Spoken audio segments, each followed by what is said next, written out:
Australia সিরিজের জন্য দল ঘোষণা করেছে বিসিবি।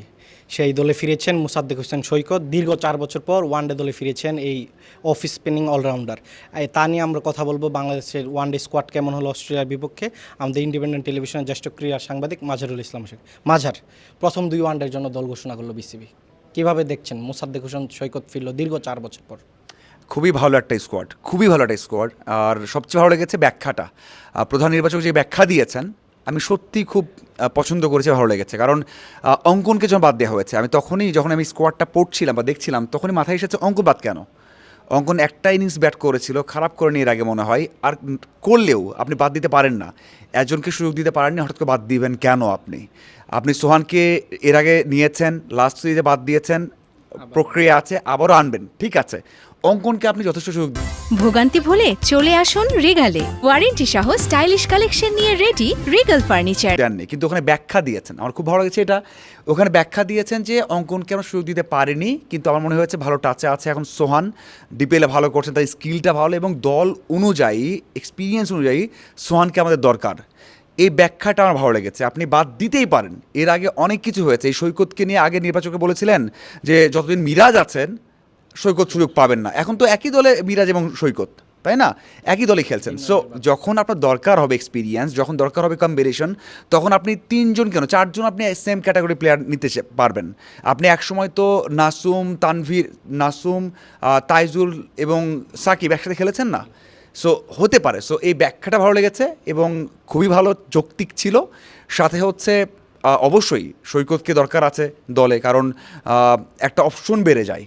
আপনি মিরাজ খেলবে, রিশাদ খেলবে, আপনি সৈকতে যখন নেবেন অ্যাজ এ ব্যাটার স্পিনার, তখন অপশনটা বেড়ে যায়। বাংলাদেশে কী হয়, ওডিআইতে 5জন বোলার মাত্র, এক্সট্রা বোলার পান না। আপনি আফিফকে নিয়েছেন, আপনি বোলার না, কিন্তু ওই জায়গায় আপনি সৈকতকে নিয়েছেন। আপনি যখন দেখবেন ডিপিএলে টানা বল করছেন, উইকেট পাচ্ছেন। ইকোনমি আমি দেখেছি, ইকোনমি মনে হয় 10 ওভার বল করছেন, 27 রান দিচ্ছেন, 33 রান দিচ্ছেন, 24 রান দিচ্ছেন, উইকেট নিচ্ছেন। সো এটা দরকার আপনার, এই লাক্সারি দরকার, সেটা ওই ব্যালেন্সটাকে অনেক ভালো করলো। সো আমার মনে হয় যে এর থেকে ভালো দল আর হতে পারে না, এটা পারফেক্ট দলে দিয়েছেন। বাংলাদেশের ওয়ানডে দলে মাহমুদুল্লাহ রিয়াদ অপশন নেওয়ার পর থেকে সেই হার্ড হিটিং যে লোয়ার অর্ডারের যে জায়গাটা, সেটাতে একটা অভাব দেখা গিয়েছিল। বিসিবি নির্বাচকরা চেষ্টা করেছিলেন তাহিদ হৃদয়কে নিচে সাফল করে খেলানোর জন্য, কিন্তু সেই জায়গায় আবার খেলবেন মুসাদ্দেক হোসেন সৈকত। তার একটি প্রমাণ তিনি রেখেছেন ঢাকা প্রিমিয়ার লিগে। 8 ম্যাচে করেছেন 310 রান, সেইখানে ছিল 16টি 4, 26টি 6-এর মার। মাজার, আপনি কিভাবে দেখছেন স্পেশালাইজ সেই হার্ড হিটিং রোলের জন্য মুসাদ্দেক নিজেকে প্রমাণ করেছেন, তারই প্রতিদান দিলেন কিনা নির্বাচক? আপনাদের মনে আছে কি না জানি না, বাংলাদেশ দল কিন্তু ইতিহাসে একটাই ট্র্যাডিশন জিতেছে। সেটা আয়ারল্যান্ডের মাটিতে বাংলাদেশ ওয়েস্ট ইন্ডিজ আয়ারল্যান্ড খেলা হয়েছিল। লাস্ট ম্যাচে সৈকত ম্যাচ জিতিয়েছিলেন, 27 বা 28 বলে 56 বা 54 রান করেছিলেন। সো তার হার্ডিং অ্যাবিলিটি আছে। ডোমেস্টিকে বাদ দেন, আমি ডোমেস্টিকে খুব বেশি রেট করি না, কারণ হচ্ছে যারা এক্সপিরিয়েন্স আছে, সেটা সৈকত হোক, সোহান হোক, অথবা সাব্বির হোক, অথবা অন্য কেউ হোক, যারা ন্যাশনাল টিমে লং টাইম খেলেছেন, প্রুভ করেছেন, man of the match, man series হয়েছেন, তাদেরকে নিয়ে আমি করে চিন্তা করি না। তারা আসলে সেট আপে ভালো করবেন। সৈকত সেম, সৈকত যে ব্যাট হাতে ভালো করতে পারেন, বল হাতে ভালো করতে পারেন, এটা নিঃসন্দেহে ভালো একটা বিষয়। এবং আপনি যে এটা স্ট্যাট দিচ্ছেন বা বলছেন ডোমেস্টিকে ভালো করছেন, সৈকত তো গত 3-4 বছর টানা পারফর্ম করে যাচ্ছেন। মানে বিশেষ করে ডিপিএলে, হ্যাঁ বিপিএল হয়নি বা অনুযায়ী হয়নি, ডিপিএলে তো টানা পারফর্ম করছেন। আপনি 400-500 রান করছেন 5-6 নম্বরে নেমে, ফিনিশ করছেন এবং উইকেট নিচ্ছেন, 10টা 12টা 13টা করে উইকেট নিচ্ছেন। সো এই পারফরমেন্স আমি দেখছি না। হ্যাঁ, টাচে আছেন, ফিটনেস ঠিক করেছেন, দেন এসেছেন, কারণ তার এক্সপিরিয়েন্সটা আছে। আপনি যখন বাংলাদেশকে, মাশরাফি ক্যাপ্টেন, বাংলাদেশকে একমাত্র ট্রফি জিতিয়েছেন অ্যাজ এ মানে অলরাউন্ডার, তো এর থেকে বড় আপনারা কী পেতে পারেন? সো আমি বিশ্বাস করি যে সৈকত ভালো করতে পারবে, কিন্তু একটা সংখ্যা থেকে যায়। আপনি লং টাইম পর, মানে 4 বছর পর দলে নিয়ে এসেছেন, বিপিএলে ভালো করেননি, সেরকম একটা ডিপিএলে ভালো করে যাচ্ছেন রেগুলারলি। অনেক চেঞ্জ হয়ে গেছে, মানে ইন্টারন্যাশনাল ক্রিকেটটা অনেক চেঞ্জ হয়ে গেছে। তো সেখানে কতটা অ্যাডজাস্ট করতে পারবেন, এবং প্রথম ম্যাচ হোক, দ্বিতীয় ম্যাচ হোক, সুযোগ পাবেন কেমন করেন, কারণ এখন তো মিডিয়া হোক, সব দিক দিয়ে প্রেশার থাকে একটা ম্যাচ খারাপ করলে। সো 4 বছর পরে সেটা কীভাবে অ্যাডজাস্ট করবেন এবং মিরপুরে উইকেটে কেমন করবেন, সেটা বড় একটা বিষয়। বাট তার জন্য ভালো হয়েছে, দলের জন্য ভালো হয়েছে, এবং আমার মনে পারফেক্ট সময় তাকে নিয়ে আসা হয়েছে। অস্ট্রেলিয়ার সঙ্গে 3 ম্যাচের সিরিজ, 3টাই হবে মিরপুরে। প্রশ্ন থেকে যায়, অস্ট্রেলিয়া সর্বশেষ সফরে এসেছিল, তখন ছিল স্পিনিং উইকেট, বাংলাদেশ সিরিজ জিতেছিল, কিন্তু সমালোচনার ঝড় উঠেছিল। গত সর্বশেষ সিরিজ আমরা দেখেছি পাকিস্তানে একটা স্পোর্টিং উইকেট ছিল। মাঝার, আপনার কি মনে হয়? অস্ট্রেলিয়া পাকিস্তানের সিরিজ খেলছে, সেখানে খুবই র্যাঙ্ক টার্নার একটা স্পিনিং উইকেট। বাংলাদেশে টনি হেমিং এখন দায়িত্বে আছেন কিউরেটের, কিভাবে দেখছেন উইকেট কেমন পেতে পারি আমরা? তাদের তো পেস অ্যাটাক ভালো, ধরুন হ্যাজিলউড নেই, স্টার্ক নেই, কামিংস নেই, তারপরেও তার পেস অ্যাটাক ভালো। এলিস আছে, কালকেও খুব দারুণ বল করেছে, মানে সব শেষ পাকিস্তানের বিপক্ষে দ্বিতীয় ওডিআইতে। আমার ভালো লেগেছে কি, মানে আমি তো মানে আপনি যে বলেন, আমি কিন্তু বাংলাদেশের সাথে খেলা না হলে আমি অস্ট্রেলিয়া সাপোর্টার, মানে অস্ট্রেলিয়া খেলা দেখি, কারণ তাদের যেই মানে জয়ের যে মানসিকতা, এটা আমাকে তাদের সাপোর্টার বানাতে বাধ্য করেছে।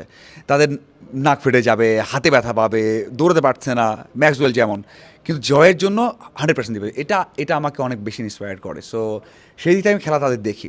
ওদের একটা বিষয় খুবই ইন্সপায়ারিং বা খুবই ভালো দিক, অপশন অনেক। সাঙ্গা বল করছেন, জ্যাম্পা বল করছেন, শর্ট বল করছেন, মানে সবাই মনে বোলার, মানে কোনোম্যান তো আছেন, তো অনেক বোলার অপশন, এমনটা নয় যে আপনি শুধু বল করছেন, ভালো বোলার। তো সেই দিক থেকে তারা হয়তো বা আপনি দ্বিতীয় সারির দল বলতে পারেন, কিন্তু আমার মনে হয় এখান থেকেই ওরা ওয়ার্ল্ড কাপ খেলবে।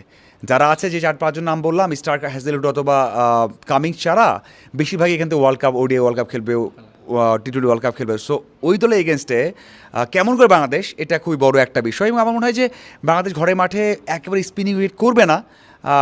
আমার শেষের দিকে হয়তো বোঝা যাবে যে একটু স্পিন টার্ন চাই কিনা, কারণ হচ্ছে আমরা ওদের আর পেস খেলতে পারবো কি না। ওদেরও পেস তো 142-43 কিলোমিটার পার আওয়ার। হ্যাঁ, আমাদের রানা আছে, রানা ওদেরকে সমস্যা ফেলবে, কিন্তু ওরা তো এরকম বল প্র্যাকটিস করে আসছে, এবং আমরা তো প্র্যাকটিস ওরকম করিনি। আমরা তো রানার মতো বল সবসময় প্র্যাকটিস করি না, আমরা তো মেশিন বল দিয়েও করি না। সো আমাদের সমস্যা হবে, সেই কথা চিন্তা করে উইকেট চেঞ্জ হবে কিনা একটা বড় বিষয়। বাট আমি আশা করি যে বাংলাদেশ সিরিজটা কাজে লাগাবে, মানে হচ্ছে যে এটা স্পোর্টিং উইক করে ব্যাটার বোলার সবাই যেন কাজে লাগাতে পারে। হয়তো 3-0-তে আমরা হেরে গেলাম, 2-0-তে হেরে গেলাম, বা 2-1-এ জিতলাম, সমস্যা নেই, কিন্তু ওদের এগেনস্টে আমরা 300 রান করছি, ওদের এগেনস্টে আমরা 280 করছি, 320 করছি, এটা কাজে লাগাতে হবে। এটা আত্মবিশ্বাস অনেক বড় দেবে যে আপনি অস্ট্রেলিয়ার মতো একটা দলের বিপক্ষে 3টে ম্যাচে 280, 270, 300 রান করেছেন। সো এইরকম উইকেট হওয়া দরকার, এবং বাংলাদেশের ব্যাটাররা সেই আত্মবিশ্বাসটা যেন পায়, বোলাররা পায়। বোলাররা যে কোনো জায়গায় ভালো করেছে বলেই কিন্তু তারা এই আত্মবিশ্বাস এখন পাচ্ছে। সো ব্যাটাররা যেন সেই বিশ্বাসটা পায়, যেটা ইন্ডিয়া এগেনস্টে বা আমরা অস্ট্রেলিয়া এগেনস্টে করতে পারি। সো আমি আশা করবো যে স্পোর্টিং উইকেট হবে এবং ব্যাটাররা সেটা কাজে লাগাতে পারবে। দর্শক, পাকিস্তান সিরিজে আমরা দেখেছি পেসারদের একটি দুর্দান্ত পারফরমেন্স, বিশেষ করে নাহিদ রানা। অস্ট্রেলিয়া সিরিজেও 3 ম্যাচের ওয়ানডে সিরিজেও আমরা পাকিস্তানের বিপক্ষে যে পেসারটা খেলেছিল তাদেরই পাচ্ছি। আপনার কি মনে হয় অস্ট্রেলিয়া সিরিজে কি একটু রোটেশন পলিসি মেনটেন করা উচিত কিনা, যেহেতু আমাদের সামনে পাকিস্তান সিরিজ তো শেষ হলেই ভারতের বিপক্ষে ঘরের মাঠে সিরিজ রয়েছে, জিম্বাবু সফর, তারপরে আবার অস্ট্রেলিয়াতে টেস্ট ম্যাচ। সো পেসারদের একটু ওয়ার্কলোড কি একটু বেশি হয়ে যায় কিনা, বা 3টা ওয়ানডেতেই কি আমরা সেম পেসারটাকে যাবো কিনা? হ্যাঁ, অবশ্যই যাব, আমার মনে হয় যাওয়া উচিত। মানে আপনি তো অস্ট্রেলিয়ার বিপক্ষে খেলার সুযোগ আপনি 3-4-5 বছর একবার পান, তো সেখানে বড় প্লেয়াররা না খেললে কারা খেলবে? আপনি জিম্বাবুয়ে সিরিজটা আছে, যেখানে আপনি পুরোটা সিরিজে আপনি এক্সপেরিমেন্ট করতে পারবেন, সেখানে টি-20, ওডিআই এবং টেস্ট আছে, আপনি ওখানে যা তা করেন, সমস্যা নেই। কিন্তু আপনাকে অস্ট্রেলিয়ার বিপক্ষে অবশ্যই মেইন টিম নিয়ে খেলতে হবে। লিটন, হৃদয়, তাসকিন, রানা, তারা যদি এখানে ভালো করে, তাদের আত্মবিশ্বাসটা মানে অন্য দলের বিপক্ষে 3-4টা সিরিজ খেলে হবে না, এখানে 3টে ম্যাচ খেলে যেতে হবে। সো আমি আশা করি ফুল টিম, ফুল স্ট্রেংথ এবং ফুল রিদম 100% দিয়ে তারা খেলবে, এবং সেটা যদি হয় ভালো করে, সেটা অনেক অনেক কাজে লাগবে। দর্শক, 9 জুন প্রথম ওয়ানডে মিরপুর সকাল 11টায়। 3 ম্যাচের সিরিজের প্রথম 2 ওয়ানডের জন্য বিসিবি দল ঘোষণা করেছে, হয়তো দ্বিতীয় ওয়ানডে শেষে পরের ওয়ানডের জন্য দল ঘোষণা করবে। একই দল থাকবে বলে আমরা আশা করছি। 9 জুন প্রথম ওয়ানডের আগে বাংলাদেশ প্রস্তুতি শুরু করবে 6 জুন থেকে। সেই আপডেট আমরা ইন্ডিপেন্ডেন্ট ডিজিটাল আপনাদের আবারও জানাবো। সেই পর্যন্ত আমাদের সঙ্গেই থাকুন। ধন্যবাদ।